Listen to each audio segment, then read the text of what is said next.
Langit Kiev malam itu terbakar merah menyala, ketika 20 rudal melesat menembus awan dan mencabik langit seperti kilat neraka kecil yang mengaum tanpa jeda. Sirene meraung bersahutan dengan ledakan mengguncang radius 5 km dari pusat kota.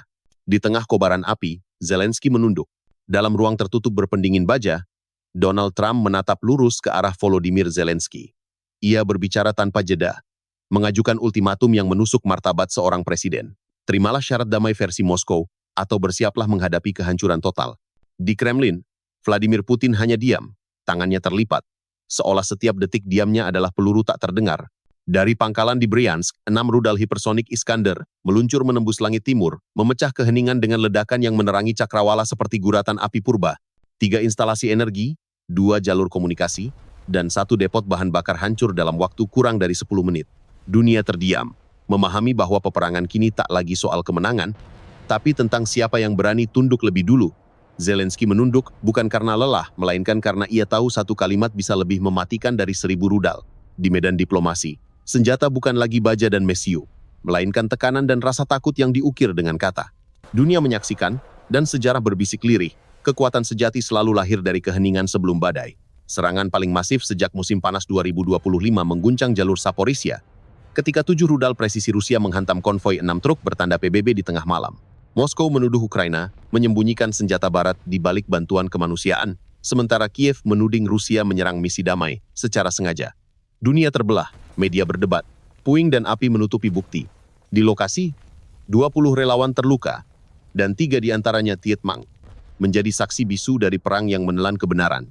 Dalam peperangan, fakta selalu mati lebih dulu dari manusia. Dalam 2 jam setelah tengah malam, pasukan Rusia melancarkan serangan balasan mematikan yang mengguncang jantung pertahanan Ukraina.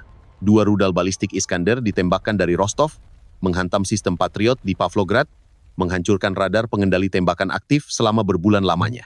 Gelombang ledakan kedua menimpa pabrik drone di Kharkiv, memusnahkan 65 UAV kamikaze dengan jarak tempuh 1000 km, masing-masing membawa muatan 75 kg. Api membakar langit dan bumi berguncang dari ledakan dahsyat. Rudal berikutnya menimpa jaringan transmisi energi Dnipro, memutus listrik bagi 55.000 warga. Sementara 192 penambang berhasil diselamatkan dari terowongan yang nyaris runtuh. Serangan ini menegaskan bahwa Kremlin kini fokus memukul ekonomi, menghancurkan moral rakyat, dan melemahkan kemampuan tempur melalui kehancuran sistemik. Setiap ledakan adalah pesan tegas bahwa kekuatan sejati bukan diukur dari jumlah peluru tetapi dari ketakutan yang ditanamkan. Langit merah membara, pabrik hancur, kota berguncang, dan rakyat terpaksa menanggung dampak kehancuran sistemik. Rusia menunjukkan kekuatan mutlak, menghantam setiap infrastruktur kritis dengan presisi tinggi, dari pusat industri hingga sumber energi. Ukraina tersungkur tetapi pelajaran bagi dunia jelas. Perang menaklukkan bukan sekadar tubuh tapi jiwa. Saat rudal Rusia terus menggempur wilayah Ukraina, pasukan Kiev melancarkan serangan balasan dengan presisi tinggi, menargetkan kota Belgorod sebanyak 2 kali berturut-turut, dan menimbulkan ledakan dahsyat di pusat logistik militer lawan. Orenburg menjadi sasaran drone serang jarak jauh, yang membawa muatan bahan peledak 75 kg per unit, hingga menghancurkan 3 tangki bahan bakar, serta fasilitas pengolahan gas dan minyak. Kilang Novokuibyshev terbakar hebat selama lebih dari 4 jam non-stop. Dengan kepulan asap membumbung puluhan meter ke langit, sistem distribusi energi Rusia lumpuh sebagian besar. Samara menjadi titik kedua yang dijatuhi drone serang sebanyak 65 unit, menghancurkan gudang bahan bakar tambahan, dan menimbulkan kebakaran luas. Dalam 2 jam sebanyak 3 kali serangan udara simultan, Ukraina membuktikan kemampuan penetrasi mendalam ke wilayah musuh, mengungkapkan ketangguhan dan koordinasi yang matang. Setiap serangan menghitung dampak ekonomi dan material secara presisi penuh. Korban sipil minimal dengan 5 orang dilaporkan Tietmang di sekitar area industri. Setiap ledakan menjadi pesan tegas bagi dunia, bahwa perang modern tidak mengenal belas kasihan, dan hanya yang siap bertahan yang selamat. Ukraina mengingatkan bahwa kekuatan yang terukur selalu menentukan nasib bangsa. Sementara itu di garis depan kota Pokrovsk, Ukraina, masih menghadapi serangan rudal Iskander jarak jauh sebanyak 2 unit. Setiap 1 unit membawa muatan 75 kg, bahan peledak dan serangan drone kamikaze berjumlah 65 unit diluncurkan dalam waktu 4 jam menghancurkan fasilitas produksi drone, serta sistem radar pertahanan udara Ukraina di Kharkiv dan Dnipro serentak. Presiden Amerika Serikat Donald Trump bersama Presiden Rusia Vladimir Putin mendarat di Budapest, Hungaria untuk pertemuan rahasia berdurasi 2 jam, penuh ketegangan serta negosiasi diplomatik intens. Trump menekankan bahwa Amerika Serikat tidak bersedia memperpanjang perang yang telah menelan biaya 120 miliar dolar AS dan akan meningkatkan tekanan ekonomi jika konflik berlanjut.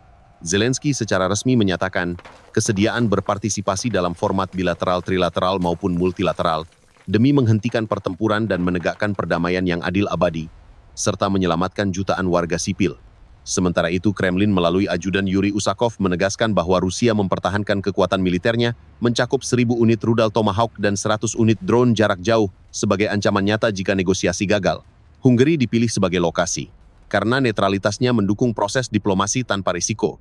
Langsung jalur penerbangan memutar 5.000 km, menghindari wilayah udara Polandia dan NATO. Seluruh proses menegaskan bahwa perdamaian lahir dari kekuatan dan tekanan strategis, bukan dari kompromi lemah. Setiap keputusan Trump dan Putin menandai perubahan arah konflik global yang memaksa semua pihak menghitung risiko mati dan kerugian. Zelensky siap menanggung konsekuensi politik dan militer demi stabilitas sementara Rusia mempertahankan dominasi teknis dan logistik. Budapest menjadi simbol kompromi keras antara kekuatan besar. Semua jalur negosiasi dipenuhi kalkulasi cermat dan ancaman tersembunyi. Setiap manuver udara dan serangan drone memengaruhi keputusan politik internasional. Kesepakatan mungkin dicapai dari posisi superioritas, bukan kelemahan. Dan satu hal jelas, hanya mereka yang berani menghadapi badai perang dengan mata terbuka akan menulis sejarah. Dengan demikian, kekuatan sejati lahir dari keberanian, bukan dari senjata. Kata terakhir menegaskan moralitas dan pilihan menentukan nasib jutaan manusia di tengah gelombang peperangan brutal dan kehancuran total. Setiap langkah diplomasi adalah medan pertempuran yang nyata. Dan hukum yang tak terbantahkan adalah keberanian untuk bertahan di tengah kegelapan. Namun rencana itu sempat diguncang ketika Polandia mengancam akan menahan pesawat Vladimir Putin jika melewati wilayah udara negara tersebut. Dan Menteri Luar Negeri Radoslaw Sikorski menyebut kemungkinan menyerahkan kepala negara itu ke Pengadilan Internasional Den Haag bila terjadi pendaratan darurat. Sementara di Berlin, pemerintah Jerman menghadapi kritik keras karena menolak menegakkan surat perintah ICC terhadap Benjamin Netanyahu hanya beberapa bulan sebelumnya tanpa alasan yang jelas, sekaligus memunculkan tudingan standar ganda dan ketidakkonsistenan hukum internasional. Di sisi lain, Kremlin menuding delegasi Ukraina bocorkan isi pertemuan rahasia Gedung Putih kepada Uni Eropa dan beberapa media barat yang menimbulkan sabotase proses perdamaian. Sumber militer Rusia menegaskan, dokumen rahasia tersebut memuat paket senjata defensif terbatas dan ancaman gencatan senjata bersyarat di wilayah Donbas. Keputusan ini membuat Washington mempertimbangkan ulang pengiriman 4 rudal Tomahawk dan dukungan militer tambahan sebanyak 15.000 personel guna menahan eskalasi. Perpecahan diplomatik di Uni Eropa semakin jelas ketika Paris, Berlin, dan Roma menyuarakan ketidakpuasan publik yang menuntut transparansi dan tanggung jawab atas pendanaan perang Ukraina sebesar 120 miliar dolar AS, sementara media internasional menyoroti tekanan moral dan diplomasi rapuh yang membuat blok Eropa terjebak dalam paradoks etik dan kekuatan nyata. Akhirnya kebenaran menegaskan bahwa hanya kehendak yang kuat yang menentukan arah sejarah, dan perang selalu meninggalkan pelajaran pahit bagi yang lalai menghormati aturan universal. Hanya yang berani bertindak yang bertahan. Sementara itu dari Moskow muncul tuduhan serius terhadap delegasi Ukraina yang diduga membocorkan rincian pembicaraan rahasia Gedung Putih kepada Uni Eropa dan beberapa media barat. Tuduhan ini memicu gelombang kritik global karena menegaskan bahwa kebocoran mencakup paket senjata defensif terbatas dan opsi gencatan senjata bersyarat di wilayah Donbas, Ukraina. Presiden Volodymyr Zelensky menuntut NATO menyediakan setidaknya 1/4% dari produk domestik bruto masing-masing negara untuk menopang anggaran pertahanan Ukraina yang mencapai 120 miliar dolar Amerika Serikat. Tindakan ini langsung menimbulkan gesekan internal. Dalam aliansi Eropa, beberapa diplomat menyebut permintaan itu tidak realistis dan memalukan. Mengingat inflasi melanda Jerman, Prancis, Italia, serta krisis energi yang membuat perekonomian melemah. Dalam jalan-jalan Paris, Berlin, Roma, ribuan warga turun ke jalan mempertanyakan penggunaan pajak mereka untuk mendanai perang yang telah berlangsung lebih dari 3 tahun. Demonstrasi dan protes meledak tanpa henti sembari menyerukan pertanggungjawaban politik dan kemanusiaan. Media internasional menyoroti paradoks Barat yang menuntut Rusia membayar kerusakan di Ukraina tetapi membungkam isu Gaza. Kritik tajam muncul dari lembaga kemanusiaan dan aktivis hak asasi manusia dunia memperhatikan ketegangan moral ini dengan intens. Sementara serangan drone Ukraina tetap mengguncang wilayah Belgorod, Samara, dan Orenburg menyebabkan puluhan fasilitas industri dan energi rusak, ribuan warga kehilangan listrik dan pasokan bahan bakar terganggu secara dramatis.